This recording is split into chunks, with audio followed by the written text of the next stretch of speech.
Hi guys, good afternoon. It's Thursday afternoon. It's raining outside. It's wet. It's damp. It's horrible. I have taken Max out for a walk, which I did at 2 p.m. Walked out of my flats into this like misty, damp atmosphere, and it was just raining enough to make you wet and yuck, you know. So I got my trainers wet, I got my socks wet, my hair got wet, my coat got wet, and I just felt yuck.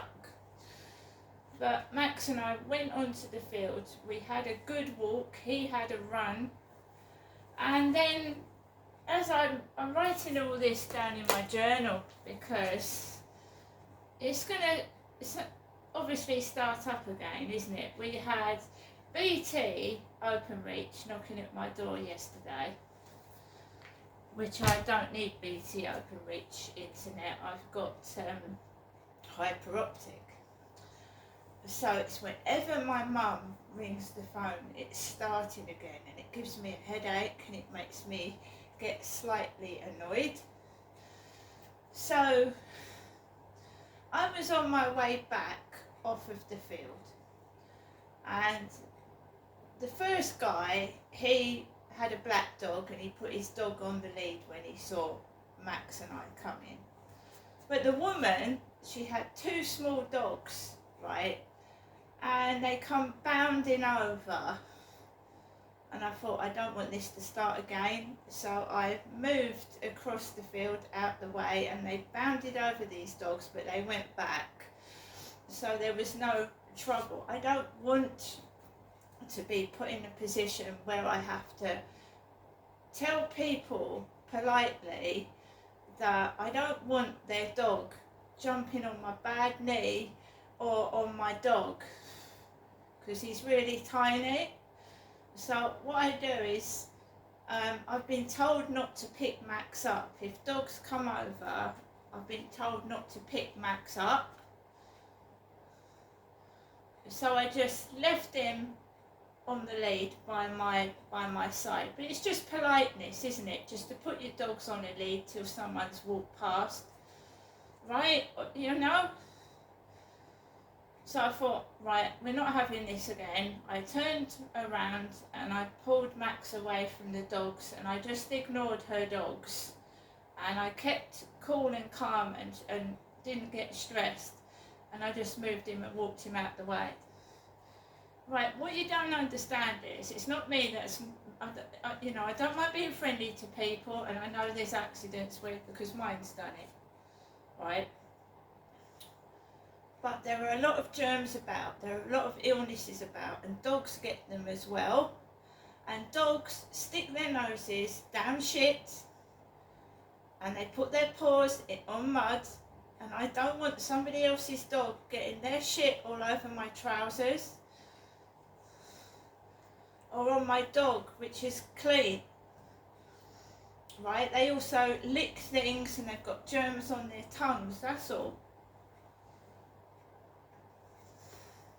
When I see people, I made that mistake when I first had a dog, because I hadn't owned a dog in years, and I didn't realise that even a Chihuahua can be a nuisance and go running after people's ankles. But when I found out what he did, then I stopped it. There might be an odd occasion when I've let him off the lead and a jogger or somebody comes out of nowhere and I couldn't see that coming, and that's an accident, but that's very rare. And he makes a noise on the lead when he sees a dog, but he's on the lead and I've got control of him. So nobody wants dirty dog paws all over their clothes or scratch marks on their leg. So it was after my mother rang that this woman appeared with two dogs off the lead, and they came bounding over, and I don't want to get into arguments with people, so I just walk away now.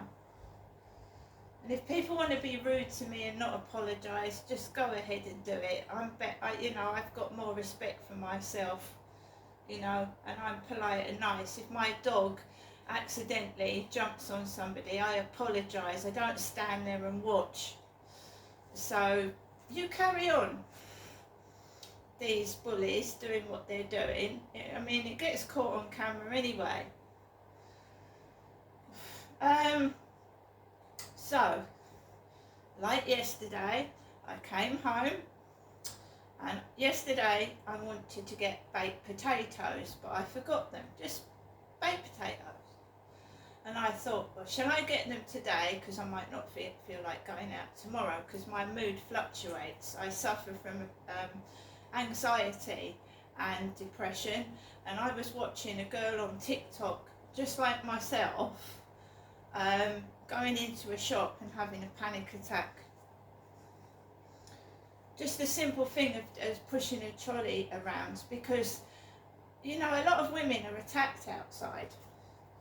A lot of women have been mistreated, and men, and it causes anxiety and anguish. You get like apprehensive about going into a shop, going down the road, walking your dog, just doing everyday things, getting on a train, getting on a bus. With school kids, like giggling at people on a bus, smoking vape pipes on a bus. It's just getting like that now. Anyway, so I thought, right, let's go out and get the baked potatoes, because if we let these bullies control ourselves, I'm going to stay indoors all day and not go outside. So just going to the local shop. The shop is a starting point, right?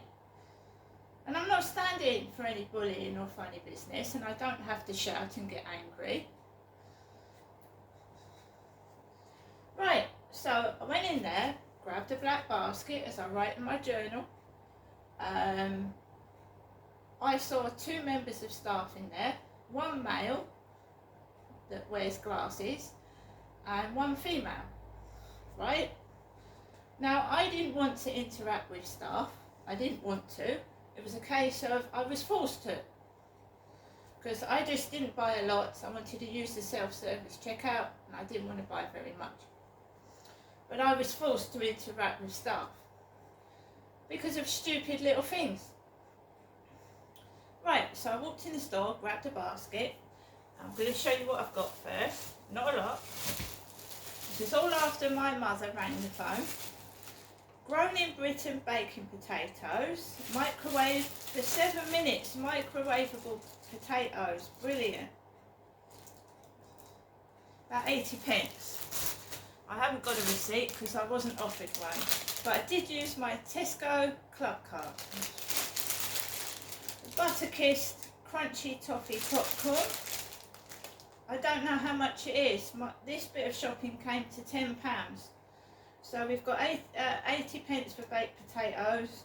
I would imagine that was about £1.60 Butterkist toffee popcorn. Just to show you that I can afford 4 donuts. These are Easter ones, and they're best before February 25 the 20th.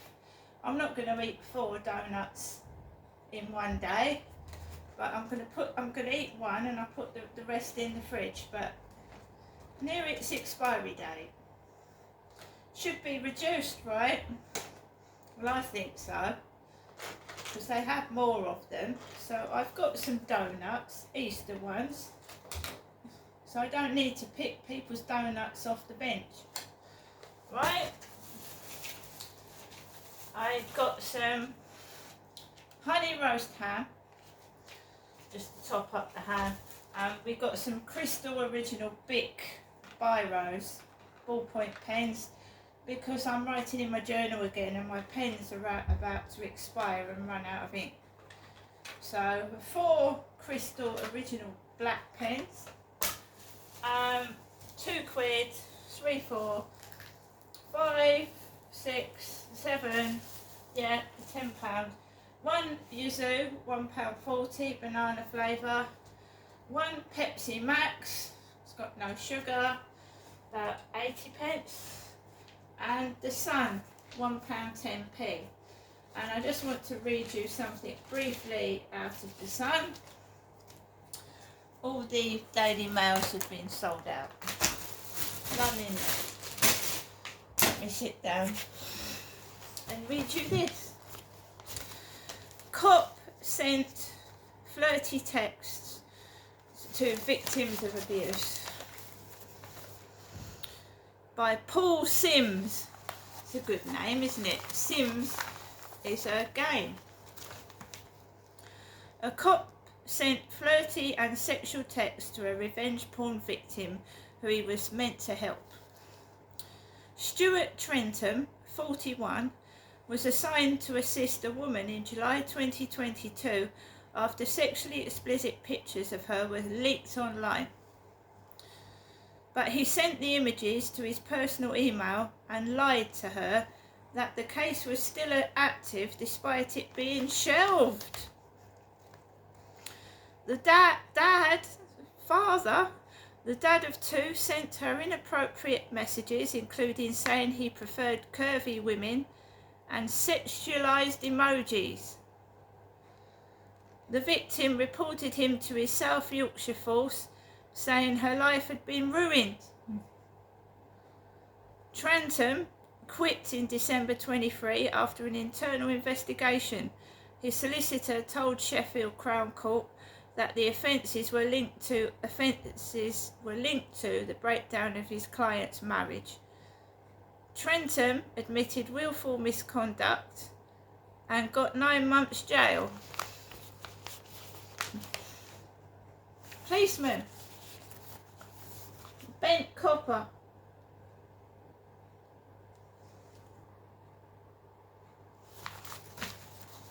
Makes you wonder, doesn't it?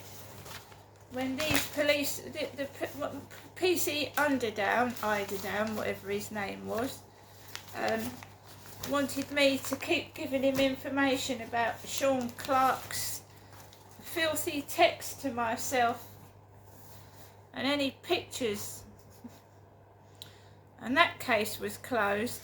It does make you wonder about the police force, doesn't it? Now I'm going to get on with the rest of my day. I'm going to make myself a cup of coffee, and I'm not scared to go to the shop. Back to my normal self in that respect, and I know how to defend myself. I'm not having any funny business anymore, and you don't have to be violent and aggressive to deal with nut jobs, and they are nutters, just complete loonies. See you later.